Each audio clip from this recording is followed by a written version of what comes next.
13, skills for developing others. Chapter outline, introduction, setting goals, providing constructive feedback, team building for work teams, building high performance teams, the rocket model, delegating, coaching, summary. Characteristics of goals. Goals should be specific, something that everybody knows exactly what it is, you don't have to guess. Observable, something that people can see. Obtainable, they must be realistic, something that people can realistically achieve. Challenging, you got to push people outside of their comfort zones for them to grow. Supported by actual commitment, you have to be committed, particularly with leadership and support personnel have to be committed to supporting people so that they actually see your commitment so they can commit. Followed by feedback, you have to have realistic and truthful and factually based feedback.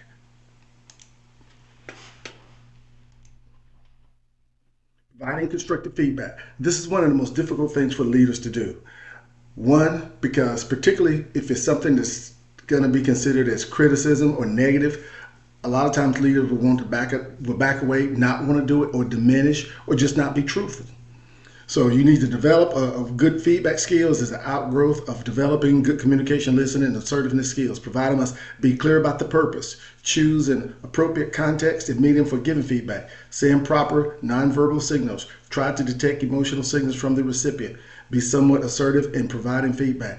So when you're providing feedback, there's a lot of things you have to take consideration.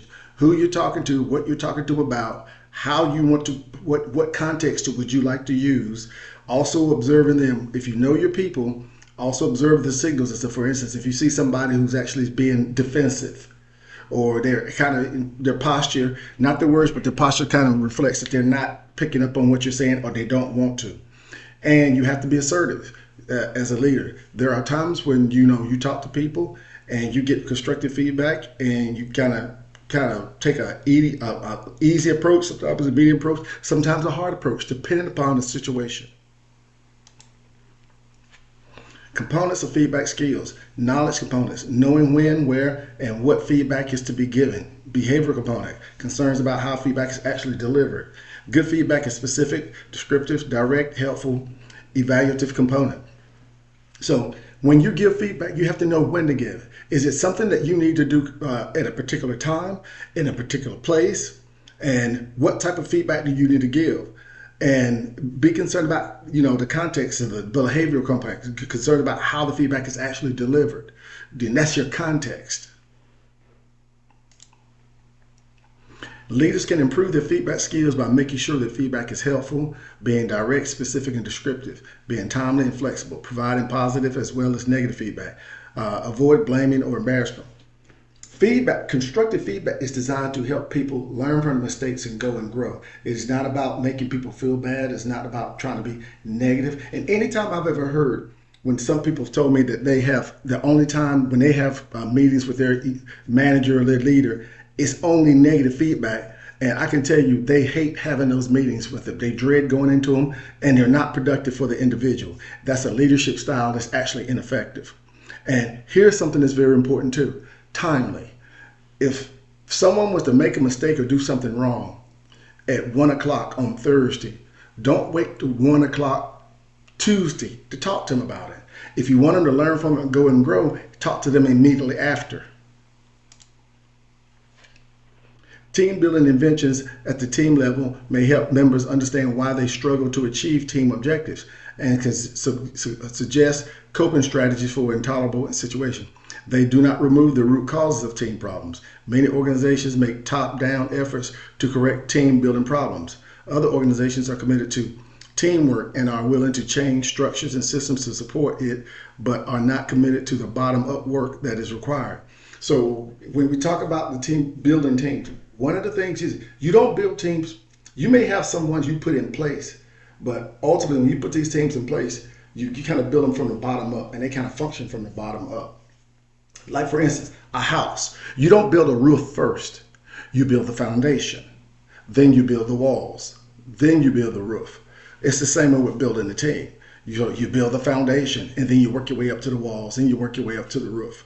And as a good leaders, they understand that. And if you're trying to do everything from the top down, versus the grassroots, you're not going to get a good result most likely. Rationale for individual, interpersonal, team, and organizational training. So when we look at this, we see 4 steps here. We see the individual, interpersonal, team, and organization. So you look at it, we start out with the individual and work our way up. For give example, if you're trying to build a team, you got to start at the individual level. You got to get interpersonal with this person. Then you got to bring a team involved, and it's all about helping the organization. So when we look at this, we see acceptance, trust, spontaneous feedback, productivity, creativity, and synergy. You're going to go through these steps right here.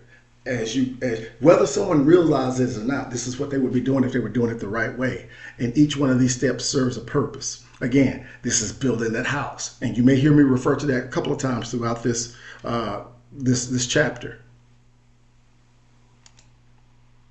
Team building for work teams.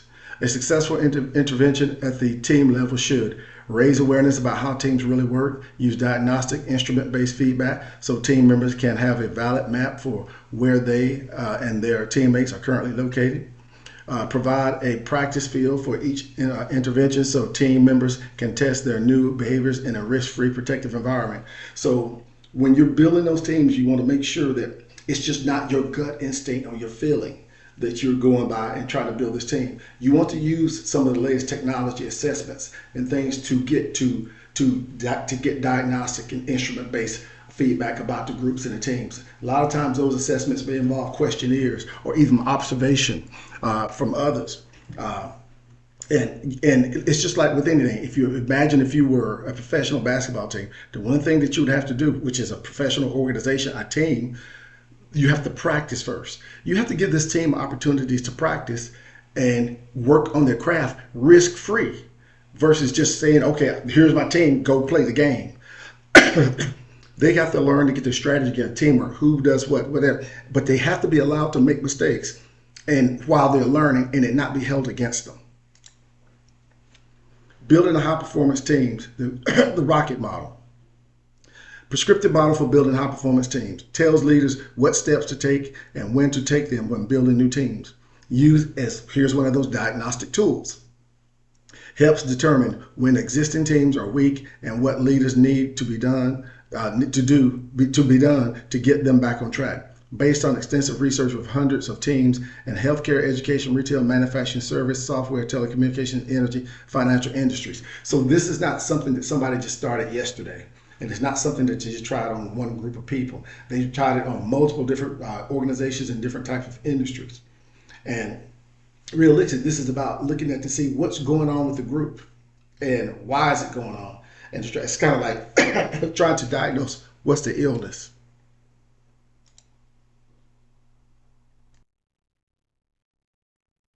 So here's the rocket model that I referred to earlier.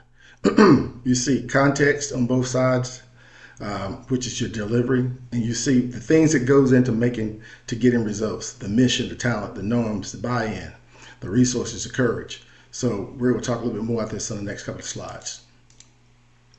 So building high-performance teams, the rocket model. Context through moral components describe the how the team building. Context is how you go about doing something.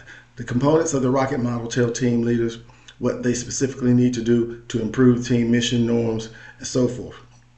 Results components describes the what of team building, shows what the team actually accomplished. High-performing teams get superior results because they have attended to the other 7 components. Teams achieving suboptimal results can improve their performance by focusing on problematic components of the rocket model. So the rocket model not only shows some teams why they're doing well, it shows others why they are not. Once you can identify what's not being done, then you know what to work on. I have the people to work on it. So here is a team assessment results from dysfunctional construction leadership team. So we have the results, you have the courage, the results, resources, the buy-in, the norms, the talent, the mission, and the context. So pause and read through each one of these because these are self-explanatory. But this is what they use with this company to identify areas where they're strong, where they're weak. Pause and read through this. Here's another group. This is from a different industry. This is assisted living leadership, where the Rocket model was successfully used. And again, you go through and you see, and it's everything spelled out. So it kind of takes the guesswork out of it. Pause and read through each one of these. Implications of the Rocket model. The Rocket model is both prescriptive and diagnostic. When building a new team or determining where an existing team is falling short, leaders should always start with the context, mission, and the talent components. Remember, context is how you go about doing things. Mission is what it is you're supposed to be doing. Talent components, do you have the talent, the right talent in the right places doing the right things? Teams need to have common understanding of the situation. Set a well-defined team goals and the right players to succeed. So when you have you set these team goals down and everybody's working for that, I'll be honest with you, I think probably the most important thing once you do that is making sure you have the right people in the right places. You can have the best plan, you can have the best mission, and you can have the best, I'll say the most achievable results and goals. If you don't have the right people in the right places, in the right job, doing the right things, none of that's going to be possible, or it will be very difficult. Delegating. Now, this gives the responsibility for decision to those individuals who are most likely to be affected or implement the decision. Concerned about autonomy, responsibility, and follower development with the participation. Research has shown that leaders who delegate authority more frequently often have high-performing businesses. Followers are not necessarily happier when their leaders frequently delegate tasks. So when you look, one of the basis for good leadership, and I want to say transformational leadership, is a leader who knows how to delegate things to people who have the skills, knowledge, experience, and who are qualified to do them. Now, this is not dumping on people. You dump on people because it's something you don't want to do or something you can't do. You delegate to people because it's strategic. You're delegating to, I'm getting these tasks and duties to the right people who can get them done. It's two things that happen right there. One, yeah, they may not be happy about it, first of all.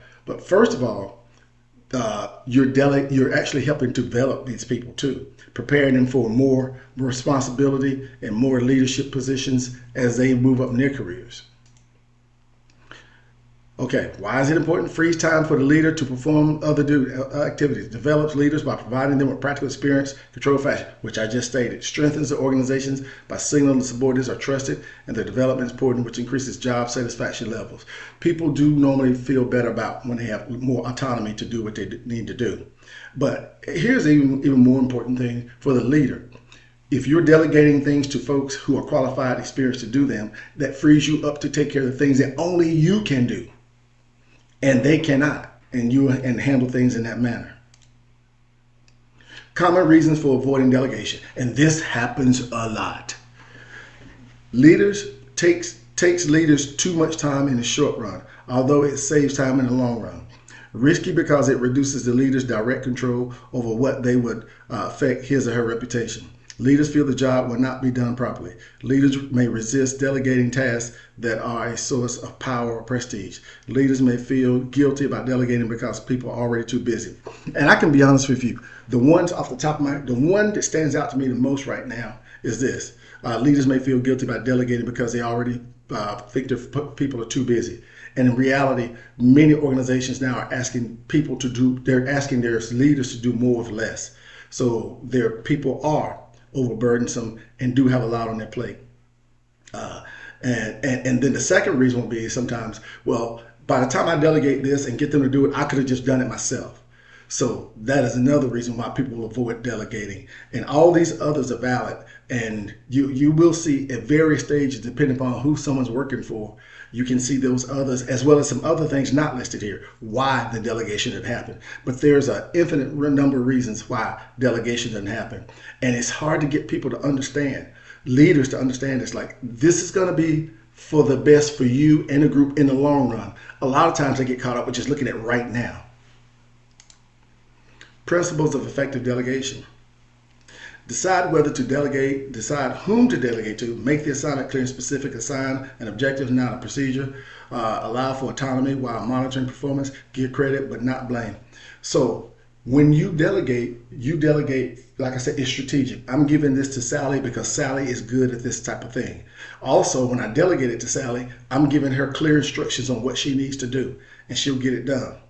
And also give her the why. Understand the why in this so she can meet the objective. This is not just a procedure. And of course, you have check-ins periodically. And when you go to Sally, you just go to her. You don't go to check on to see what she's doing. You're going to ask her, hey, how's things going? Is there anything you need from me?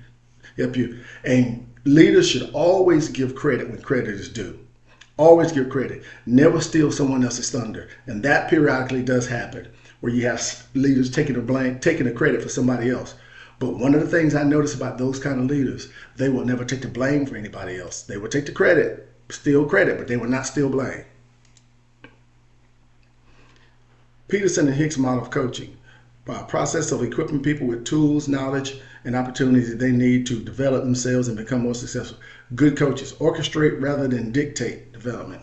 Help followers clarify goals, identify priorities, development needs, create and stick to development plans, create environments that support learning and coaching, have a developed skills, determine whether a follower's coaching process or intervene is appropriate. So this is about, in the holistic model of coaching, this is a lot of times kind of where you may not be dictating, telling people what to do, but you're guiding them and coaching them along the way. And I give you an example. If someone came to you and asked, oh, boss, how do I get this done right here?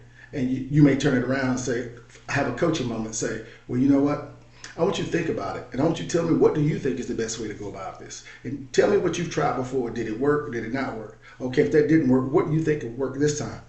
Notice the boss didn't answer the question, even though she probably already knows what the answer to the question.